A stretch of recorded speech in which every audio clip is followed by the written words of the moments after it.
And in this video, tampok po yung mga loan apps na hindi makulit. Meaning, walang na kahit OD ka, napapakiusapan ang katao. So, ano ba yung mga loan apps na to? Well, I have my personal biases, but this video, it is your list, guys. Previously, nagpa-poll po ako sa aking Facebook page, which is this one, to get your thoughts. Kung ano ba yung mga loan app na hindi nangaharas, hindi makulit, guys. And, well, meron akong mga gustong isingit sa list na to, but it's based on your opinion. Oh, by the way, this video is not sponsored. Yung malaman kung ano yung mga loan apps, yung top loan apps na hindi makulit, and by the way, this is top 5, part 1, then watch nyo yung video na to. Watch to the end. --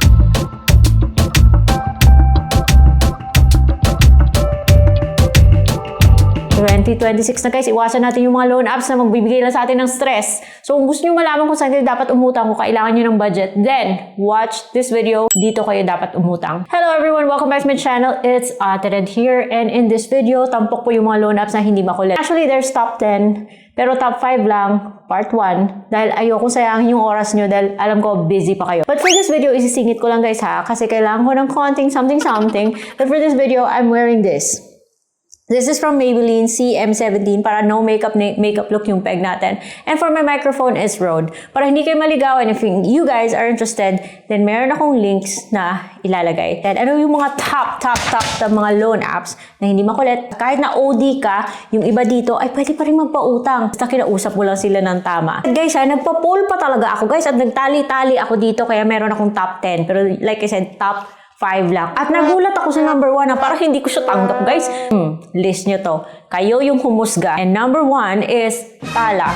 Well, Tala is an online loan platform that lets you borrow up to 25,000 pesos. But of course, it depends on your credit history. O, charot, napaka-formal. Hindi ako hater. It's just that I am not a fan. Not because hindi ako na-approve, but because nasa Android lang po siya. So para sa akin, importante kasi na for an app to be number 1, dapat available siya on both platforms. But well, this opinion didn't come from me. Kayo yung humusga, guys.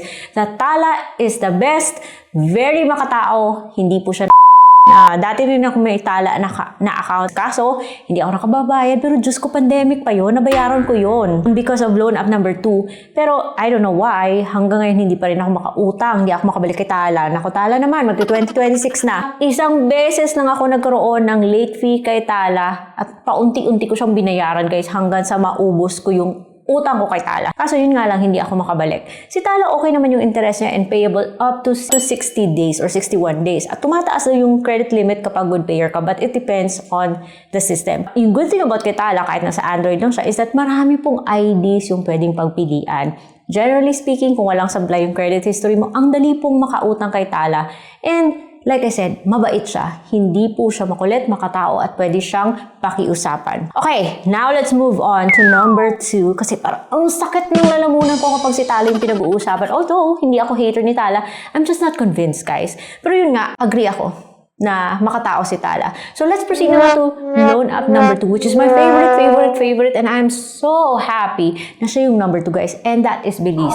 Now with BillEase naman, parang ang dami. Parang number 1 app na siya, wallet, kasi buy now, pay later, may cash loan, may e-wallet top-up, may QR payments, and you can borrow up to 50,000 pesos. Meron pa nga siyang 0% pay on your next payday, or kung medyo naalanganin, you can break it down into installments, but of course, interest applies. Pag nagka-cash loan ka, buo siyang matatanggap. So even if it says up to 50,000 pesos yung pwede mong hiramin, but it has limit boost, kung saan pwede kang, you get an extension, you get additional funding, pero expect na kapag ganon, magda-down payment ka for whatever is hindi kaya ng existing credit limit mo. Dami nagrereklamo, ang hirap makapasa, but guys, you need time and effort sa pag-fill out ng form kasi medyo matrabaho siya. And of course, dapat pinag-iisipan, hindi ka dapat distracted. It's not like kailangan mo talaga ng payslip. Actually, BillEase has different categories to describe your source of income. And you really have to select that source of income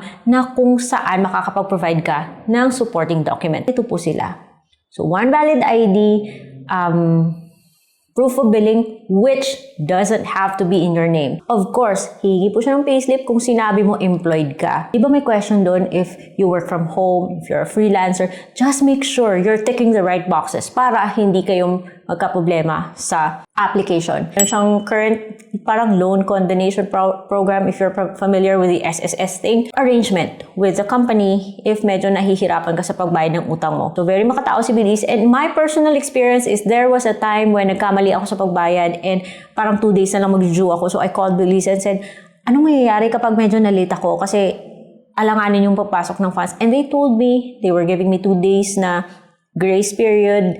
Parang dahil ang sobra nilang bait, ako na mismo yung naghahanap ng paraan na mabayaran siya as, as scheduled. I just want to reserve yung pagka-mabait niya sa mga times na talagang kailangan ko. So, since then, alagang-alaga ko si BillEase. Okay, now let's move to loan app. Number 3, again, this is your list guys ha. Hindi ako kasi nagpa-poll ako, kaya sinusunod ko lang yung mga binigay niyong info sa akin. And number 3 on the list is yung G-Loan ni GCash.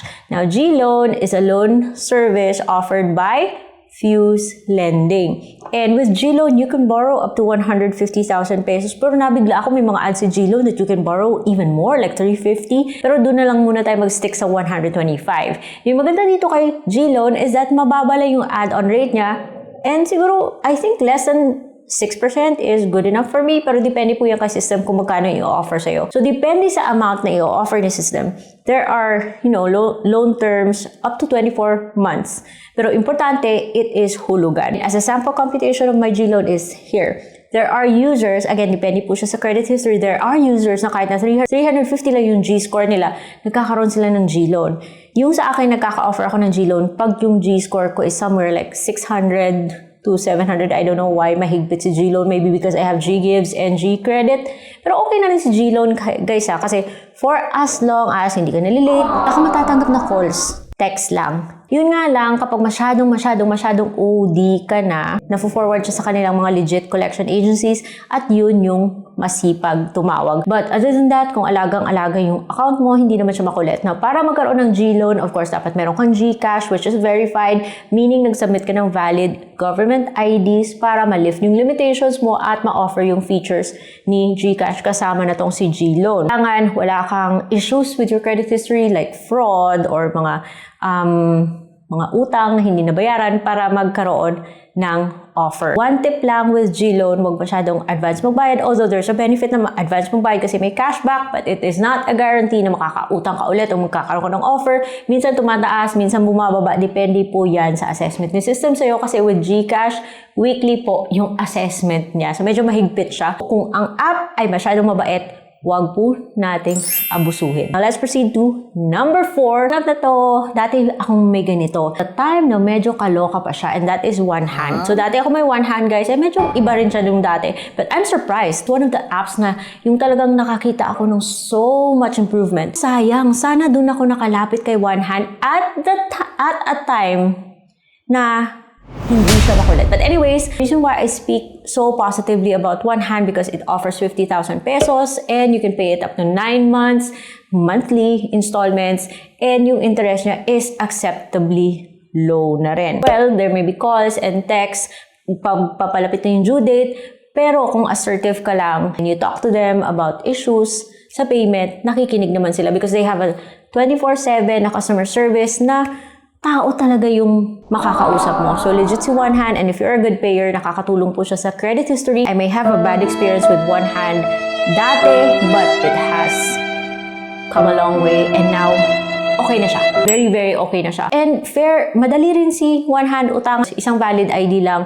Marami siyang IDs na tinatanggap sa system niya. Basta walang sablay yung credit history mo. Alagang-alaga si JuanHand, and makakautang ka dito kay JuanHand. You might see me na may code ni JuanHand. Kasi si JuanHand meron siyang referral program na iba kaysa sa mga referral program ng ibang mga loan apps. Yung ma-earn mo by sharing your links, mga qualified users ha, and you need to open the app to learn if you're qualified for this program. Withdraw mo as cash. So this is good because for those of you na, well, nadidismaya dahil currently hindi ma-approve kay JuanHand, pero baka may link naman kayo. So it's a win-win. Lang puro utang, may earnings pa. And that's why I say JuanHand is really a good app to, to start with sa 2026. And now let's move on to the 5th na hindi nang haharas na loan app, Maya. And particularly, it's Maya Credit. It offers a credit limit of up to 30,000 pesos with a service charge every transaction, but it's still low. Siguro as high as 6.99, but hindi ka na magrereklamo if kailangan ng extension ng wallet mo na transfer siya sa wallet, which is good as cash. And pwede rin siyang pangbayad kaagad-agad by scanning QR or sa mga offline merchants or online merchants. In my experience, it's very dependable. And kung papalapit na yung due date mo, you get text messages lang as a reminder na kailangan nang magbayad to avoid inconvenience. However, if masyado kang overdue, baka ma-forward siya sa collections agency, and yung collections agency na yan is the one na medyo makulit. Pero other than that, kung good payer ka kay Maya, hindi po siya makulit. So it's worthy na magkaroon ng Maya. Plus, it's legit. It's offered by a digital bank that's regulated by Bangko Sentral ng Pilipinas, SEC registered. So there are benefits of being a good payer. Guys, kung yung mga loan apps nyong paborito na hindi nang haharas ay hindi nabanggit dito, that's because I want to make this video as short as possible. So this is just part 1. Meron po tayong part 2. If you want to see individual videos of the apps na binanggit ko dito, because there's actually more na gusto nyo malaman, especially for those na kailangan ng step-by-step process sa pag-apply, then meron po akong links sa baba. An announcement, guys, na siguro in the next, you might see me, may QR codes, mga loan apps that are super legit, that are my favorite.